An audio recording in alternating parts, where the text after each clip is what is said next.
Good evening. It is a great pleasure to stand before you and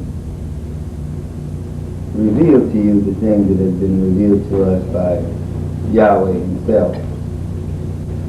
This is a school, as you have heard in the previous speaker's discourse, by which we have endeavored for the last 50-some years to impart to all those that will come and hear this great gospel, that they too might know Yahweh as he really is and actually exists. Now, I have been given once again the title or the subject matter relative to Elohim, the archetype pattern of the universe. In this discourse, I will try to make it as simple as possible. And the reason why I say make it simple as possible is because the simplicity of the gospel is the thing that has profound man down through the ages of time. Now, it's expedient that I say here that unless Yahweh reveals his purpose to you, you just simply will not know. For Isaiah quoted or penned the words in 46, 9, and 10, where he said that I am Yahweh, and there is no other. And he declared the end right from the beginning. Now, we should recognize and fully understand and be appreciative of the fact that you cannot just read the Bible and come to an understanding. We didn't say you couldn't read, but to know its actual depth, its context, or what Yahweh is revealing to you must come direct from him. Let me say here that that is the problem throughout the whole world. And when we present this gospel, it is not to condemn anyone, but to let you see how Yahweh has purposed the purpose and carried it out himself, and that there is nothing for us to do in this dispensation of grace but to come and learn of him.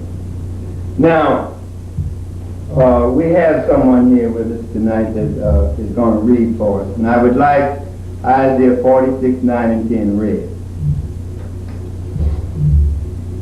Remember the former things of old. Now, Isaiah is cautioned of Yahweh, or he's saying that Yahweh said, remember the former things of old. Now, almost everything you say has to be explained, and to the point where many times we have to explain the explanation, because these things are not commonly known. You see, although they can be. Remember the former things of old, for I am Yahweh. And what? For I am Yahweh, and there is none else. Now there's none else. You see? Now, let me say it in a cornbread terminology. If you purpose a person within yourself, I would never know what it was that you purposed unless you explained it to me.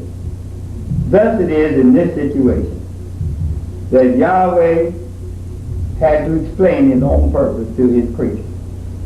Now, I want to say here that the Apostle Saul, on his way to Damascus, as is illustrated here on the chart, that he said this to those in Galatia, for I certify you, brethren, that the gospel which was preached to me is not after me, neither was he taught by me, but by revelation. Now, having been presenting this gospel that the founder of the school, Dr. Henry C. Kimball, received in the year 1930, and then in 1932, after he had made charge, began to teach the subject. And through his endeavoring or his undying faith, to use some words. He presented it all over the world. This gospel that you've heard other teachers expound upon. And there is no place that it has not been. And many world religious leaders and political leaders have acknowledged that this work was not the work of men. And so it is with that we're asking you that as you view these lectures, that you recognize it is not the speaker's ideas, it's not his concept. We fully recognize and repeat that Yahweh shows it to you, you don't know. And the prophet went on to say, once again, as it's written, that Yahweh's ways are high above man as the heavens are above the earth. So then that brings you back to the thought that unless Yahweh reveals it to you, you don't know. Now, we're not talking about morals. We're not talking about you being a good fellow and in that somebody's going to bless you for being good and all that kind of things. You see? You are imbued to know right from wrong as far as moralistic things are concerned. We're not teaching morals. Neither are we teaching to be immoral. What we are really teaching is amorality, which means it's neither one. Now, to continue, it says, remember the former things of old. I am Yahweh. You see? And there is none else. Read. I am Yahweh, and there is none like Now, there is none like him. You see? That's all you can make out of it. There's none like him. You see? Now, what sets him apart? What sets him different from all the other so-called gods that have come up out of the imagination and concepts of men? This is what sets him apart. Read. declaring the end from the beginning. Declaring the end right from the beginning. You see? Now, I said in discourses before, and I think it bears explaining again. When we say that Yahweh declared the end from the beginning, we do not mean that it starts out right, and then somewhere along the line it gets out of whack, or it becomes satanic, and then he has to come on earth and straighten it out, and men have to come to him because they haven't quite. That's not what this is talking about. All the things you see going on in the world are in complete, perfect harmony with Yahweh's purpose. And they are things that Yahweh is causing to happen or purpose to happen in the realm of eternity, you see, to make us come to a profound knowledge of it, you see. And often I ponder, we have wars and rumors of wars, which Messiah told you in the 24th chapter of Matthew that would be, you see. And he also asked this question: from whence does wars come? The Messiah I'm talking about, whom the world commonly calls Jesus. And they come out of pigmentations and imaginations and concepts of in the political realm and in the religious realm. And they are the things causing the conflict. Well, that's why we're presenting this gospel, to show them that there is a way to be reconciled, you see, all over the face of the earth. And that is going to be, you follow? You understand? Because that's the way it began. And that's part of the subject matter I want to try to deal with. Now, he said, he declared the end right from the beginning. Read. And from ancient times, And from ancient times, the things that are not yet the done. things that are not yet done. Meaning that, well, let me put it this way. Things back here, when they happen, you follow, by a pattern, which I'm going to go into, then they have repeated themselves down to this day. You follow? So from this back here would be what you would descriptively call ancient times. And the things that you haven't seen come to pass, they are those things that he declared that would come to pass. You see? And they're coming to pass by a pattern that the other speakers have tried to present to you. Read.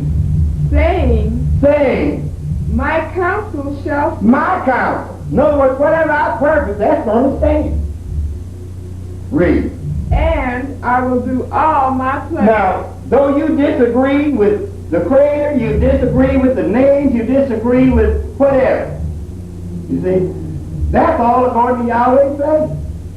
You see? Because He is going to manifest His power over all unrighteousness. And that's why the prophet said that Yahweh said, to me, every knee shall bow and every tongue shall confess.